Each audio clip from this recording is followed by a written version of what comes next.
Baga gammaddan baga gammanne hawaasi Nairobi sagantaa muhaadaraa guddaa kan amma dura qophaa'e hundarraa kan adda tahee isiniif qophaa'eeti jira. Sagantaa guddaa akka Keeniyaatti akka Itoophiyaatittu sagantaa guddaa ta'e. Aalimman biyya keenyaa gurguddaa urjii tahan nama 10 bakka tokkotti biyyarraa isiniif afeeree sagantaa muhaadaraa guddaa isiniif qopheesseeti jira. Gareen Al-Ihsaan Da'awaa Guruppii jechuudhaan beekamu. Hawaasni keenya Nairobi fi naannawa Nairobi keessa jirtan akka sagantaa kanarraa hin hafne sheekotaa fi manguddootiin keenya kan Nairobi keessa jiraatan ergaa isiniif dabarsan qaban. Warri da'awaa kana yaamicha kana godhee faayidaa kennaaf jechuudha. Anu mashaa'iha kana irraa faayideeffannuuf jechuudha. Kanaafuu qaamaan dhufnee akka irraa faayideeffannu yaamicha ho'aa isiniif goona jechuudha. Dhiyaadhaa koottaa gorsa garagaraatiif hikmaa garagaraa ka agartaniitiin mashaa'ikni keenya nu dabarsan akka irraa caqafattan akka irraa dhageettan yaamicha isiniif goona.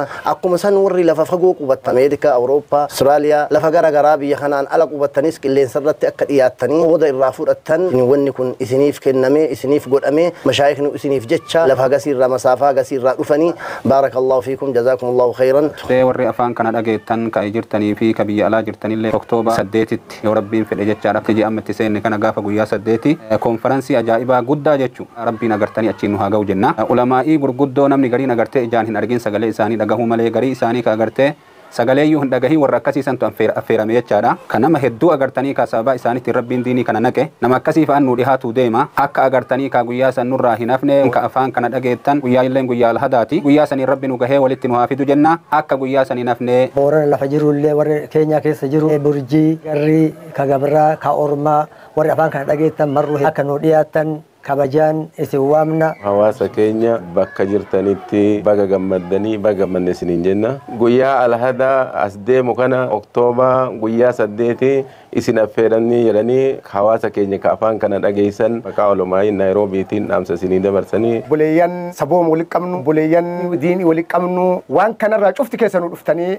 akka qoodanuu fudhattan isin affeerraa namni islaama taatan cuftinu akka chinnu dhuftanii isiniin jedha. Islaamni humna godhannee humna walii taanee walitumne haala ilmaan keessa jirtu ilmaan maal irraa akka barattu. Hawaasni Naayiroobii fi naannaa ishee jirtan hundi keessaniyyuu baga gammaddan isiniin jechuu barbaada. Al-Ihsaan Da'awaa Gurup Oktoobar 8 bara 2023tti daawaa guddaa kan aalimman gurguddaa fi ulumaawwan gurguddaan biyyarraa itti hirmaatan isinii qopheessee jira. Gammachuu isiniif himuuf dhufe. Alhada gaddeemu Oktoobar 8 2023 Al-Ihsaan Da'awaa Guruppiin sagantaa haflaa guddaa nuuf qopheessanii jiran. Marti keetu kan Naayiroobii jirtullee kallattiidhaan ganama sa'a tokkotti ሳር አሊ ሙስሊም ክለብ ዳይኔ አካ ቆደራ ፉዳን ናይሮቢ ውስጥ የሚገኙት ዑለማዎች፣ መሻይኮች፣ ዱዓቶች፣ ሸማግሌዎች ታላቅ ጥሪ ያቀርባሉ።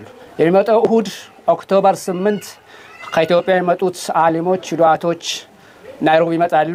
የአልኢህሳን ዳዋ ግሩፕ ያዘጋጀውን ኮንፈረንስ እንዳመልጣችሁ በናይሮቢ ውስጥ የምትኖሩትና በናይሮቢ ዙሪያ የምትኖሩት ሙስሊሞች በሙሉ ከኢትዮጵያ የመጡት ታላላቅ ዑለማዎች መሻይኮች በዓለም ዙሪያ የሚታወቀው ዳዒ በኢትዮጵያ ዶክተር ዛኪር ናይክ ተብሎ የሚታወቀው አቡ ሆይደር ውስጥ ይገኛል።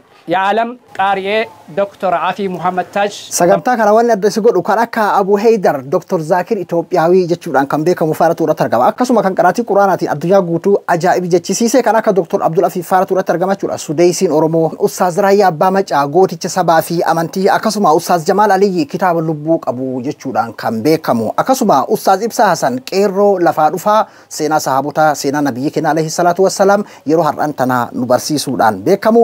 Akkasuma Sheek Abdurrahmaan Hussein Sheek Abdurrahmaan Da'awaa jechuudhaan kan beekamu. Eega kara biyyaatitti deebi'anii yeroo duraatii fi hawaasa Naayiroobii argu malee jedhaniiti dhufaa jiru. Akkasuma kan jiru isaanii guutuu da'waa fi hawaasa keenya barsiisuu irratti fixan Sheek Ali Jimma, Sheek Habib Hussein, akkasuma aalima beekamaa Sheek Abdusalaam Kadir koottaati sagantaa kanarraa qooda fudhadha. Hawaasni keenya kan Naayiroobii akkuma amala keessanii koottaati galma kana guutaati irraan faca'aati.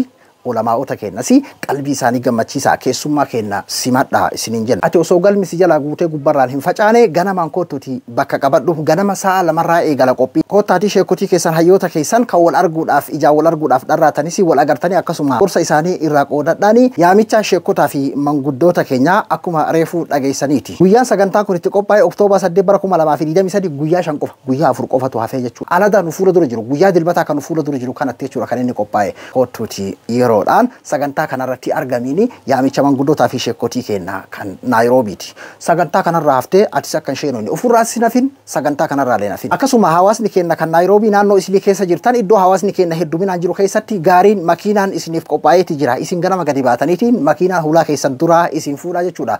Baangaalii karaa lamaa akkasuma karaa Kaalifoorniyaa makiinaan qophaa'eeti jira jechuudha. Sagantaa bareedaa sagantaa addaa kanarraa hin hafin wal argaan galma Sir Ali Muslim Kilabitti gaafa guyyaa 8 guyyaa Alhadaa amaana